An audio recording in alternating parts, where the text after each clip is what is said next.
नमस्कार। राजस्थान की तमाम फटाफट खबरों में आपका स्वागत है। खबरों के लिए आपसे निवेदन कि यदि आपने हमारे चैनल को सब्सक्राइब नहीं किया तो कृपया करके राजस्थान की खबरों के लिए आपके अपने चैनल को सब्सक्राइब कर लें। तो बढ़ते हैं आज की बड़ी खबर की ओर। राजस्थान में 22 जनवरी को आधे दिन के अवकाश की। अयोध्या में रामलला के प्राण प्रतिष्ठा महोत्सव को देखते हुए राज्य सरकार ने 22 जनवरी को आधे दिन का अवकाश घोषित किया है। इस दिन यह अवकाश दोपहर 2 बजे तक रहेगा। अवकाश के समय के चलते प्रदेश के 70,000 सरकारी स्कूलों में असमंजस की स्थिति बन गई है।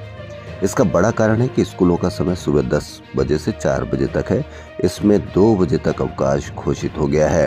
अब बच्चों को केवल 2 घंटे के लिए स्कूल जाना होगा।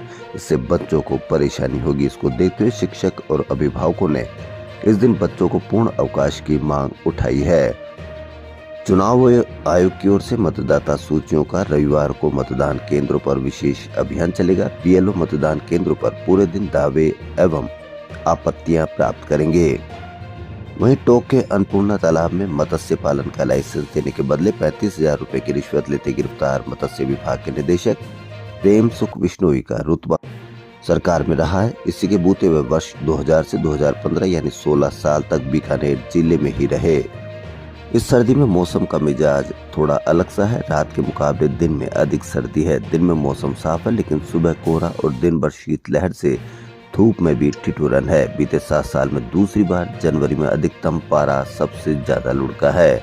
इस साल 1 जनवरी को 14.8 डिग्री सेल्सियस पारा रिकॉर्ड हुआ। इस दिन 24 घंटे में 6 डिग्री गिरावट दर्ज हुई।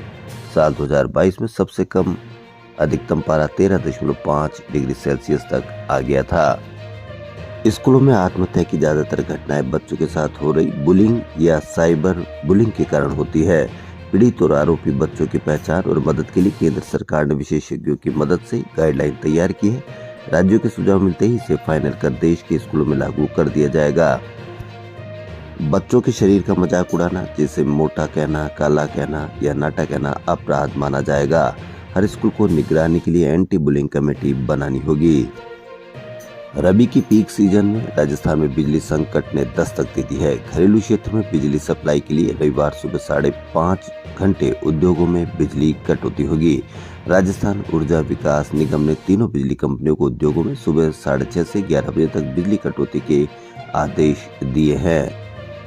मोलासर थाने के नुवा गांव में शुक्रवार देर रात 2 महिलाओं और 2 बच्चों के शव मिले हैं। दोनों महिलाएं सगी बहनें और दोनों के पति सगे भाई। दोनों के पति विदेश में रहते हैं। शुक्रवार रात कमरे में 4 फंदे लगे हुए मिले जो कटे हुए थे। पुलिस ने चारों शवों को डीडवाना स्थित बांगड़ चिकित्सालय के मोर्चरी में रखवा दिया है।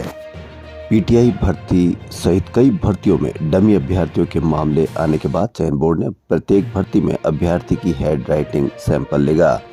हैंड राइटिंग सबूत के तौर पर चयन बोर्ड के पास मौजूद रहेगा। बोर्ड का कहना है कि कई बार डमी अभ्यर्थी सबूत के अभाव में बच जाते थे। जब बोर्ड के पास हैंड राइटिंग मौजूद रहेगी तो सबूत के तौर पर काम ले सकेंगे। डीएसटी नॉर्थ व साइबर सेल ने गुमशुदा 261 मोबाइल फोन बरामद किए हैं जिनकी अनुमानित कीमत 30 लाख रुपए है। बरामद मोबाइल में अधिकतर one plus, Oppo, Vivo, Redmi जैसी कंपनियों के महंगे मोबाइल हैं। राजीव गांधी युवा मित्रों की ओर से शहीद स्मारक पर धरना शनिवार को भी जारी रहा। इस दिन रोजगार की मांग को लेकर कई युवा मित्रों ने मुंडन कराया और सरकार के सामने रोजगार बहाली की मांग रखी। उन्होंने कहा कि वह कई दिनों से यह आंदोलन कर रहे हैं लेकिन सरकार का कोई प्रतिनिधि उनकी पीड़ा जानने के लिए अभी तक नहीं आया है। इससे युवा मित्रों में आक्रोश है। युवा हल्ला बोल के प्रदेश अध्यक्ष ईरा बोस ने कहा कि प्रदेश के बेरोजगार हुए समस्त युवा मित्र इस कड़ाके की सर्दी में खुले आसमान के नीचे आंदोलन कर रहे हैं। सरकार युवाओं की कोई सुध नहीं ले रही। इनको सरकार ने 31 दिसंबर को एक आदेश निकालकर बेरोजगार कर दिया। अब यह रोजगार बहाली की मांग कर रहे हैं। सरकार को इन बेरोजगार युवाओं के परिवार की तरफ भी ध्यान देना चाहिए। वहीं राजस्थान पैरामेडिकल नर्सिंग फार्मासिस्ट भर्ती संघर्ष समिति का शनिवार को तीसरे दिन भी Jhalana state institute of health and family welfare के बाहर प्रदर्शन जारी रहा। समिति के उदय सिंह मीना ने बताया कि अभी तक सरकार की तरफ से कोई वार्तालाप नहीं की गई है। प्रदर्शन में अभ्यर्थी राज्य के अलग अलग जिलों से आए। वह इस आस में बैठे कि सरकार स्वास्थ्य विभाग की सभी 8 कैडर की 20,546 पदों पर हुई भर्तियों में जल्द ज्वाइनिंग देगी। कर्मचारी संघ ने की 8वें वेतन आयोग की मांग।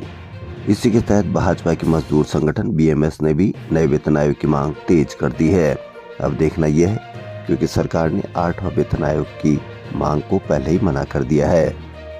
राजस्थान की थर्ड फ्रंट की पार्टियां लोकसभा चुनाव में सभी 25 सीटों पर चुनाव लड़ेगी। इसके लिए पार्टियों ने आपसी गठबंधन की संभावनाओं पर काम शुरू कर दिया है।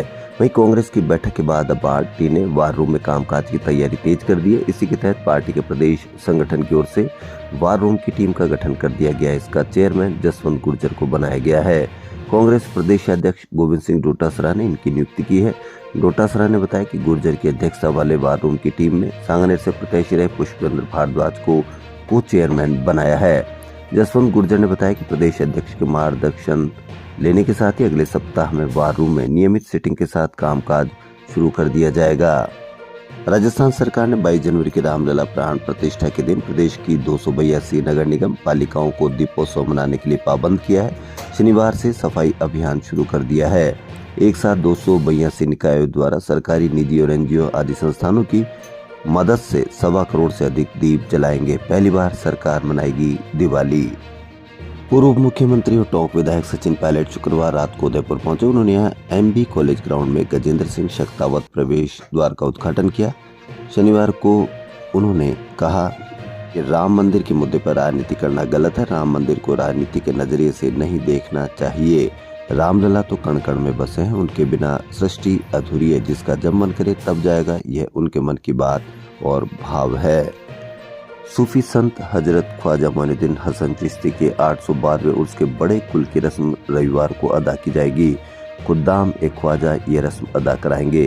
अंजुमन सैयद जादगान के उर्स कन्वीनियर सैयद हसन हाशमी ने बताया कि रजब महीने की 9 तारीख को देखते हुए सुबह 8 बजे से खुदाम एक ख्वाजा आस्थान शरीफ में मौजूद जायरीन के लिए दुआ करेंगे। आयुष्मान भारत योजना के तहत EKYC पूर्ण करने में लापरवाही बरतने पर 5 ANM को निलंबित कर दिया गया है। अपनी जन्मभूमि पर विराज रहे भगवान श्री राम की अगवानी के लिए अयोध्या के साथ पूरा देश और दुनिया तैयार है। सोमवार को होने वाली प्राण प्रतिष्ठा के लिए मंदिर रंग बिरंगी रोशनी से सज गए हैं। मनमोहक फूलों की सजावट मंदिर की दिव्यता को और बढ़ा रही है। इस बीच अयोध्या के सारे रास्ते सील हैं। आकाश, जल और धरती पर सुरक्षा कड़ी कर दी गई है। अब सिर्फ आमंत्रित ही अयोध्या पहुंच पाएंगे।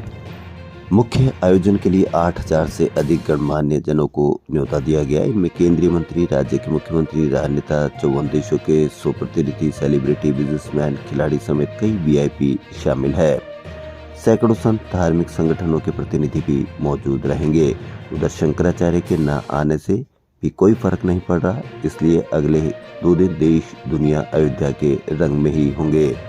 इधर भगवान की प्राण प्रतिष्ठा के लिए देश का हर गांव, शहर रोशन हो चुका है। प्रभात फेरियां निकाली जा रही है। ऐसा राममय माहौल दुनिया भर में है।